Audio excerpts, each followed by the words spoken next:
After all, Mahasa Amini's story is not a fight for one, but for all. And it's a good question, one that I'm sure we will hear more of tonight. But before Brett and Roya deliver what is sure to be a thought-provoking discussion, let's start at the beginning. 2 weeks ago, the Jewish people began the cycle of reading the 5 books of Moses again. In the beginning, God created the world, from splitting the heavens and earth to forming and breathing life into mankind. After the sin of the forbidden fruit, Adam and Chava were cast out of Eden, a utopian existence, into a tumultuous world where in the pursuit of knowledge, truth, and morality are manifested when human beings choose good over evil. Adam is the first man, and Chava, Aim Kol Chai, mother of all life. In what seems like a hot second, humanity descends into depraved immorality, and aside from Noah, his wife, his 3 sons and daughters-in-law, and the animals, God cleans up shop, destroys the world, and moves on to Plan B. For the next 50 weeks of the year, we will read about rebuilding humanity and its infrastructure, sometimes name by name, all directly descending from the first man and woman. Most importantly, however, we will learn about conscious monotheism through the first monotheist, Abraham, which is the purpose of creation and God's will. Everything in the Torah is deliberate. There isn't even one superfluous word. The word Torah means to teach, and indeed it is a manual, the blueprint for the Jewish people to live a meaningful life, a godly life. We don't read it again and again for kicks. We read it to connect, to remember, to learn, and to practice. And as a woman, one can't help but see a very clear trajectory of the power of women from the beginning, illuminated through the distinct qualities gifted to them by God. This is how women individually and collectively became the foundation of strength and valor. Today, it's easy to join a revolution, take to the streets with placards, but how about making the revolution? You may think it takes the masses to make a difference, and the Torah tells us no, not true. It just takes one to get the party started, and it's hard.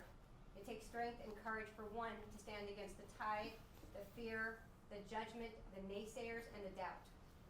The first Jewish woman, Sarah Imenu, Sarah our mother, Abraham's wife, taught the women of her generation about God, and it was specifically her home that the temple in Jerusalem, God's sanctuary, was modeled after. Sarah becomes the archetype of the Jewish woman. God tells Abraham, Kol asher tomeri lecha Sarah shema b'kola. All that Sarah tells you, heed her voice. Abraham is thus strengthened by Sarah's convictions. The second matriarch, Rivka, a prophetess, sees that it is her son Jacob who needs to receive the blessings and not her son Esau. And she quietly does what needs to be done to change the course of history. Through Rachel the third and Leah the fourth and final matriarch, the selfless and dedicated mothers of the 12 tribes, we see some of the most relevant and timely examples of kinship and support between women, showing that united together through triumph and tragedy, so much is gained instead of lost. Then there is Miriam, my personal favorite, who was inspired by the convictions of her above-mentioned great-grandmothers, despite living in a despotic Egypt. Under Pharaoh's rule, ancient Egypt represented the origins of every human rights violation. It is young Miriam who challenges her parents to stay married and have more children instead of giving up. Miriam and her mother Yocheved served as midwives, saving boys from the Nile, defying Pharaoh's edict to execute every Jewish male born, thus ensuring a future for the Jewish people. And it is Miriam who takes her newborn baby brother, places him in a tar-lined basket, setting it on the Nile to save him from certain death.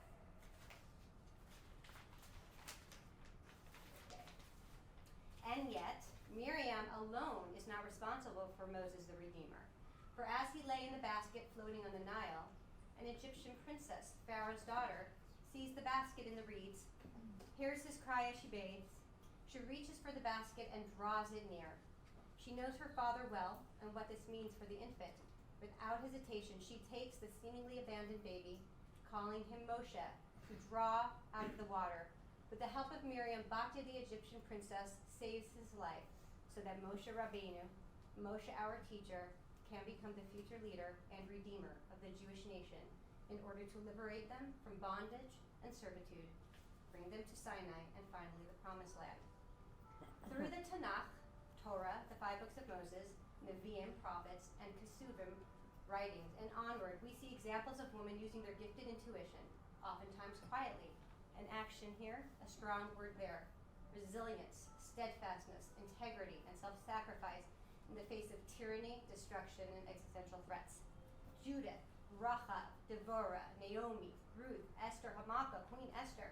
In ancient Persia, the Jewish heroine who risked her life by asking her husband the king to spare her people, and on, the hundreds, the thousands, the millions of heroic women in our tradition. These women, one by one, have fortified the notion that in order to sustain the truth, we oftentimes alone will have to take a stand about what is right and true. They were not perfect or infallible by any measure. They were very human, just like the rest of us. And through trial and error and absolute persistence, they changed the world for the better. When we think of revolutions happening in places like Tehran, Mashhad, Shiraz, Isfahan, cities we have never been to, we ask ourselves, how can we make a difference here in this apartment right now? And I'll tell you, think about someone else, be kind to a stranger in distress, reach out and make the world a ripe field for goodness and light.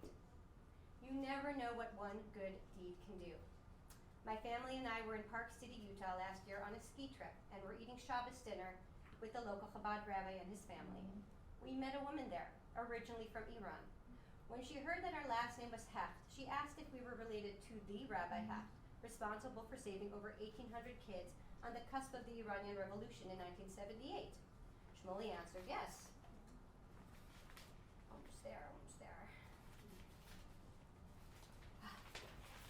Cliffhanger, here we go. Rabbi Sholem Ber Hecht and his father, Rabbi J.J. Hecht OVM of blessed memory, together with the staunch support of the Lubavitcher Rebbe of blessed memory, were responsible for that rescue mission initiated by Shmuley's father, flying to Iran in 1978 to load up airplanes shortly before the Ayatollah Khomeini took over the country.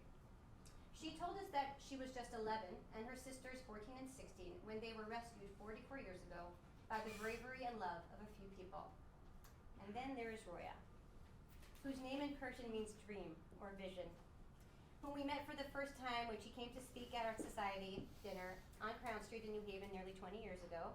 I believe it was Nelson Muzalzadeh who brought you from Davenport. Roya, you easily could have blended into the American dream without a thought of what you left behind, as many do. Instead, you chose to dedicate yourself to truth, to activism, to stand on the floor of Congress, to write books and articles, speak on the networks and argue with the syndicators, advise the State Department to try and save a country from tyranny.